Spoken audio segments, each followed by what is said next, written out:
नमस्ते, मैं हूं सुरेश कुमार इकलवे और आप देख रहे हैं हिंदुस्तान न्यूज एंड टिप्स। सारी बलूच सिर्फ एक नाम नहीं है, बल्कि एक ऐसी कील है जिसने पाकिस्तान में चीन का ताबूत तैयार कर दिया है। वह अपने वजूद को बचाने के संघर्ष में शहीद हुई है और उसका बलिदान उन फ्रीडम फाइटर की तरह है जिन्होंने भारत में ईस्ट इंडिया कंपनी के खिलाफ कफन ओढ़ लिए थे। चीन भी पाकिस्तान में ईस्ट इंडिया कंपनी की तरह बलूचिस्तान के संसाधनों पर कब्जा कर रहा है। वह पाकिस्तानी सुरक्षा बलों द्वारा निर्दोष बलूचों पर अत्याचार की सारी हदें तुड़वा चुका है। इतना ही नहीं, इन जाहिलों ने महिलाओं और बच्चों को भी नहीं बख्शा है। इस चैनल ने 20 दिन पहले बता दिया था कि बलूचों ने आजादी की निर्णायक लड़ाई की शुरुआत कर दी है और आने वाले दिनों में कुछ बहुत बड़ा होने वाला है। मगर यह उतना बड़ा नहीं है, बल्कि अगले कुछ दिनों में न जाने कितना बड़ा घटता नजर आएगा। अब पाकिस्तान के पास संभलने का मौका नहीं है, बल्कि उसे बचने के रास्ते तलाशने की जरूरत है। अगर उसने बलूचों पर कार्रवाई करने की कोशिश की तो उसके नतीजे के रूप में पाक फौज और सरकार को बहुत बड़ी कीमत चुकानी पड़ेगी।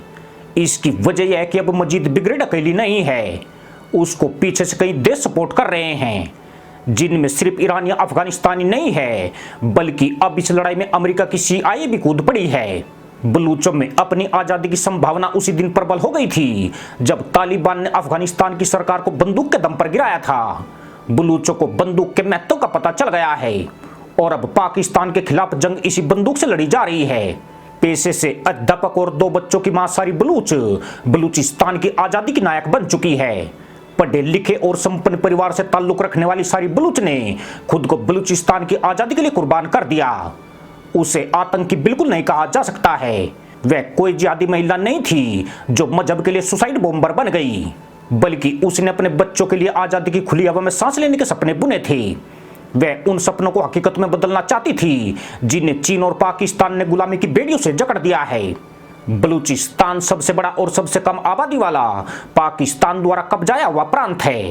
प्राकृतिक गैस भंडार और खनिजों में भी वह बेहद ही समृद्ध है, लेकिन इसका फायदा बलूचिस्तान को न मिलकर पाकिस्तान के पंजाब प्रांत को मिलता है। आज बलूचिस्तान बेहद ही पिछड़ा और गरीबी बेरोजगारी से जूझने वाला प्रांत है। पाकिस्तान ने अपनी कंगाली दूर करने के लिए बलूचिस्तान के संसाधनों को चीन के हवाले कर दिया है। पाकिस्तान ने इस प्रांत को लूटकर पंजाब को चमकाने में सुहाग कर दिया, मगर बलूचिस्तान आज भी 50 के दशक में जी रहा है।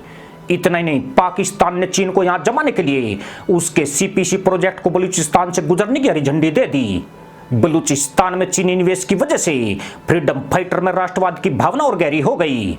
बलूचिस्तान में चीनी निवेशक सिर्फ जमीनें ही नहीं खरीद रहे हैं, बल्कि वहां पर अपनी कॉलोनियां भी तैयार कर रहे हैं। प्रांत के एकमात्र बंदरगाह ग्वादर पर चीन का पूरा नियंत्रण हो गया है, जिससे बलूचों को डर है कि धीरे धीरे इलाके की जनसंख्या के रूप में पूरी तरह से बदलाव हो जाएगा और बाहरी लोग उन पर हावी हो जाएंगे। बलूचों ने अपने अस्तित्व की लड़ाई के लिए जो संघर्ष किया है, उसके लिए सिर्फ लड़ाकों की जरूरत नहीं है, हथियार और पैसा भी बेहद जरूरी होता है। बलूच मरने से डरने वाले लोग नहीं हैं, पर वे ज्यादातर गरीब हैं। लेकिन हैरानी है कि उनके पास हथियार और गोला बारूद की आज कोई कमी नहीं है। इन संगठनों के पास पैसे की भी कोई कमी नहीं है।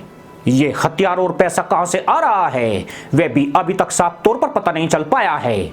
पर कहा जाता है कि ईरान और अफगानिस्तान उनकी मदद में बड़ी भूमिका निभा रहे हैं। कहने वाले तो ये भी कहते हैं कि बेशक अमेरिका ने BLA को आतंकी संगठन घोषित कर दिया है, मगर CIA उसका इस्तेमाल चीन के CPEC के खिलाफ कर रही है और CIA से बलूच संगठनों को भारी फंडिंग के साथ हथियार भी मुहैया कराए गए हैं।